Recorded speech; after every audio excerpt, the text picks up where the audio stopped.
et bienvenue sur ma chaîne de croissance personnelle et spirituelle. Je m'appelle Virginie et vous pouvez me retrouver dans mes ateliers, en séance individuelle avec le coaching quantique et en soins énergétiques avec la lithothérapie. Aujourd'hui, je souhaite vous guider sur ce pardon énergétique et vous offrir ces étapes pour y accéder.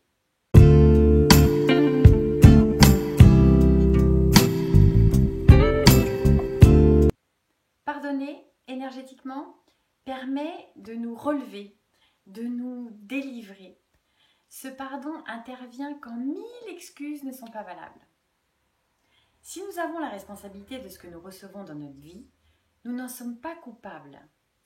Nous avons juste notre libre arbitre de ce que nous décidons d'en faire ou de créer avec. Ben oui, grâce au large choix dans nos actes et nos pensées. Et c'est déjà pas mal. Il y a les pensées du mental, celles qui sont rationnelles, et là c'est l'ego qui prend le contrôle, et les pensées du cœur, celles qui viennent de l'âme. Le pardon est une pensée du cœur. Le pardon énergétique est donc une notion spirituelle. Au fur et à mesure de notre éveil, l'univers nous propose des exercices de style qui permettent de mesurer notre niveau de sagesse, de maturité émotionnelle et spirituelle. Chaque personne rencontrée dans notre vie est là pour nous indiquer où nous plaçons notre curseur concernant le degré d'amour que nous nous portons. Ou vous renseigne sur le respect de vous-même si vous préférez. Quoi qu'il en soit, quand arrive l'ambition de pardonner à quelqu'un, c'est sans aucun doute que nous sommes en train de nous élever spirituellement. Parce que quand l'ego commence à se mettre en sourdine, et c'est pas gagné, c'est l'âme qui s'élève pour exprimer son besoin de paix. Donc aujourd'hui, penchons-nous sur cette possibilité d'accéder à notre paix intérieure. Si vous pensez à quelqu'un à qui pardonner, pour votre plus grand bien et celui des autres, c'est maintenant. Parce qu'après, vous allez rayonner. À votre avis, est-ce que tout est pardonnable? Si c'est se forcer à oublier ou être obligé de se réconcilier, dans ce cas-là, non. Par contre, si c'est gagner la sérénité, la paix, le bien-être, se débarrasser de la rancune, de la souffrance, atteindre un taux vibratoire élevé, alors là, oui, tout est pardonnable. Entrons dans le vif du sujet, là où ça pique. Le plus périlleux est de pardonner quand ça concerne une des blessures émotionnelles, que ce soit celle du rejet, de l'abandon, de la trahison, l'injustice ou de l'humiliation. Rien de glamour. Virons d'abord ce qu'il n'est pas pour faire plus de place. Le pardon n'est pas intellectuel. En gros, c'est pardonner à l'autre trop vite en lui trouvant des fausses excuses pour nous éviter de revivre les émotions ou de ressouffrir. Le pardon n'est en aucun cas oublié, quelle que soit l'offense. Par contre, souvenez-vous de l'expérience. Grâce à elle, vous connaissez mieux vos limites. Elle éclaire vos valeurs sur l'amour, les relations saines, l'honnêteté, le respect. C'est une super leçon. C'est comme une cicatrice. La blessure a existé, je m'en souviens et je n'ai plus mal. Pardonner n'est pas non plus attendre que l'autre vous le demande. Pas besoin d'attendre la Saint-Glinglin. D'ailleurs, dans certains cas, la personne n'a même pas conscience de vous avoir fait du mal. Donc vous pouvez le faire de votre côté, en douce, sans même que l'autre ne le sache. Ça, c'est cadeau pour vous. C'est entre vous et vous, votre paix intérieure, votre détachement, les liens nocifs que sont la rancœur et la colère qui vous liaient avant le vrai pardon. Et en plus, si vous ne le demandez jamais, vous n'allez quand même pas rester campé dans votre marasme, avec vos liens tout pourris. Pardonner ne veut pas dire non plus qu'il faut se réconcilier à tout prix. Et ça, c'est selon l'ampleur du dégât. Vous avez tout à fait le choix de pardonner et de ne plus revoir cette personne. Le pardon n'est jamais obligatoire. Ce n'est pas une faveur que vous faites à l'autre, c'est de l'amour que vous vous donnez à vous et à l'autre après, énergétiquement parlant. Le pardon ne change pas le passé, il élargit votre horizon futur. Alors à vous de voir, et ça ne peut venir que de vous.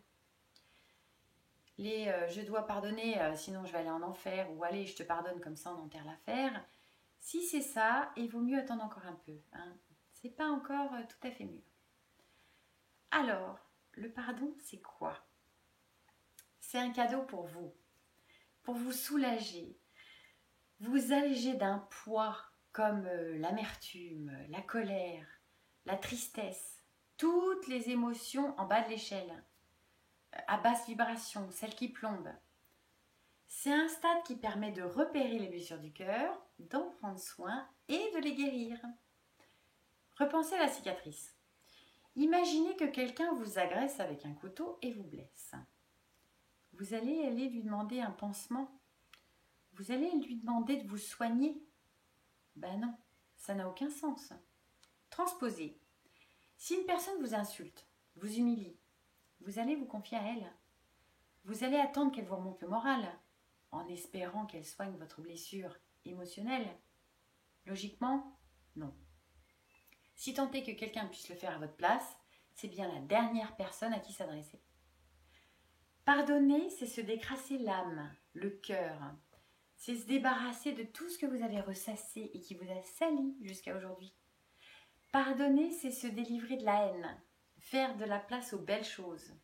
Ne plus être étouffé par l'aigreur, tout ce qui empoisonne petit à petit, comme la culpabilité, l'autocritique, le jugement, le ressentiment, tout ce qui enferme dans l'ombre. Pardonner, c'est ouvrir la fenêtre, laisser entrer la lumière pour avancer les yeux et le cœur ouverts. Le pardon permet de digérer le passé. Alors tout ça c'est bien joli, mais comment faire concrètement?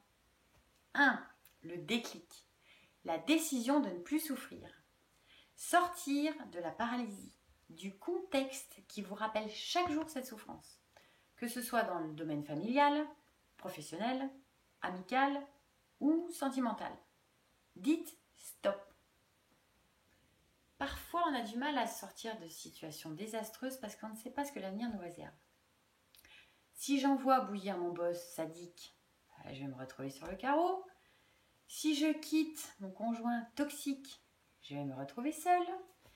Si je coupe les liens avec un parent pervers, c'est la famille quand même, c'est sacré. Ne vous inquiétez pas pour l'avenir, il ne sera que réjouissant si vous éradiquez tout ce qui freine à votre bonheur.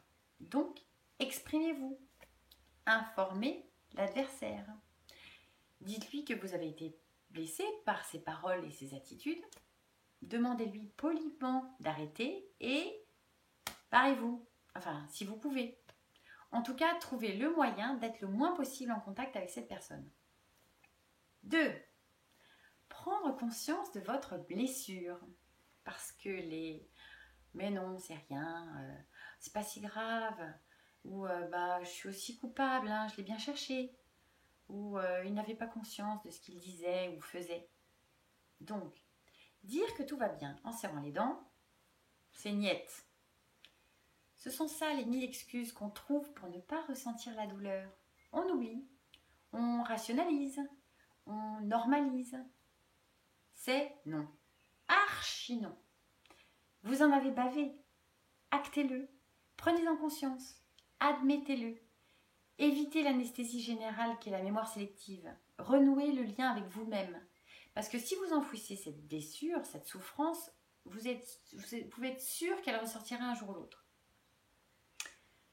Je prends conscience de la blessure et je décide de ne plus être la victime de ce bourreau. Je suis responsable de ma vie. Bon, j'ai pris un 15 tonnes en pleine figure, mais maintenant, je décide d'en faire quelque chose de cette expérience, qu'elle tourne au moins à mon avantage. Justement, si vous souhaitez vous mettre en colère, c'est le moment. L'action et non la réaction. Autorisez-vous. C'est signe de bonne santé psychique. Et surtout, ça prouve que vous n'êtes pas dans le déni. Ressentir votre colère ou votre chagrin permet de mesurer votre souffrance et d'être en contact avec elle. Souvent, cet état donne l'accès à un éveil spirituel plus élevé. Vous verrez. 3. Maintenant, si c'est oui pour pardonner, choisissez les outils qui vous correspondent. pour faire sauter les verrous, pour cette libération. Commencez par arrêter de vous juger. Nourrir les comportements d'autodestructeurs donne l'illusion qu'on contrôle la situation. Tu parles. Donc non, même si vous aviez fait autrement, la situation ne se serait pas améliorée. Vous avez fait de votre mieux à ce moment précis, et c'est pour une bonne raison. Et certainement pas celle de vous sentir coupable. Ensuite, en fonction de votre âme, de votre feeling et de ce qui se présente à vous, choisissez les techniques qui vous correspondent. Que ce soit les lois universelles, la loi que vous avez faite pourrait vous soulager à un moment bien précis. Vous avez aussi les accords Toltec, bien sympa quand ils nous informent qu'il ne faut pas prendre les choses personnellement. Parce que la personne qui vous a blessé ne fait que rejeter sur vous ses peurs, ses névroses, ses doutes et tout ce qu'elle vit dans son intérieur. Et même si c'est tempête sous un crâne, nous sommes tous liés. Choisissez d'envoyer de l'amour. Vous avez aussi nos petits bonhommes allumettes qui incitent à souhaiter aux deux tout ce que l'univers peut offrir de beau. Et ensuite on coupe les liens négatifs, conscients et inconscients. Vous pouvez aussi trouver quelqu'un de confiance, de bienveillant, à qui vous confier. Ça vous permettra de prendre du recul ou d'y voir plus clair. Donc l'inverse d'une personne qui va enfoncer le clou, qui va rajouter de l'huile sur le feu ou qui va tout raconter à tout le monde. Vous pouvez aussi écrire. Excellent l'écriture pour se délester. En passant, profitez-en aussi pour vous demander pardon à vous. Pardon de ce que vous avez permis. Pardon de ne pas avoir été en mesure de réagir correctement. C'est normal. Nous sommes des êtres humains. Pas de culpabilité, please. 4. La guérison. Comment savoir si nous sommes guéris? Nous sommes guéris une fois que notre être intérieur est guéri. C'est s'apercevoir qu'il n'y a plus aucune animosité envers ce bourreau, voire même de la compassion, parce qu'il nous aura permis d'accéder à cet éveil intérieur. C'est ça notre entière responsabilité. Être à même de ressentir et de transmuter les bas dans notre vie. Tout pardon peut être synonyme de deuil. Une fois que c'est fait, et seulement après, nous réalisons que nous avons lâché prise. Le contraire du pardon, c'est la rancune. Si vous ne sentez plus ce petit truc qui pique dans le ventre, ce nœud dans l'estomac qui dérange, cette boule coincée dans la gorge quand vous en parlez, ou votre mental qui vrille quand vous repensez aux faits, vous êtes guéri. Vous serez fier. Vous sentirez cette force intérieure. Et là, vous êtes guéri. Grâce à votre force d'âme, la sérénité du pardon sera tellement forte que la souffrance n'aura plus sa place. 5. Réconciliation ou pas? C'est en option et selon les faits. Et si chacun a conscience de la souffrance de l'autre? Et oui, même l'offenseur a ses blessures. Ne limitez pas l'autre à ses actes, mais reconnaissez ses faiblesses. Vous pourrez d'un commun accord vous réconcilier, et là la relation ne sera plus comme avant. Ça vous aura peut-être permis de grandir tous les deux, pour repartir sur des bases saines, à condition que l'offenseur ne refasse pas les mêmes erreurs. À vous de voir. Une chose est certaine, votre bourreau a aussi ses failles, ses peurs, ses faiblesses, ses casseroles.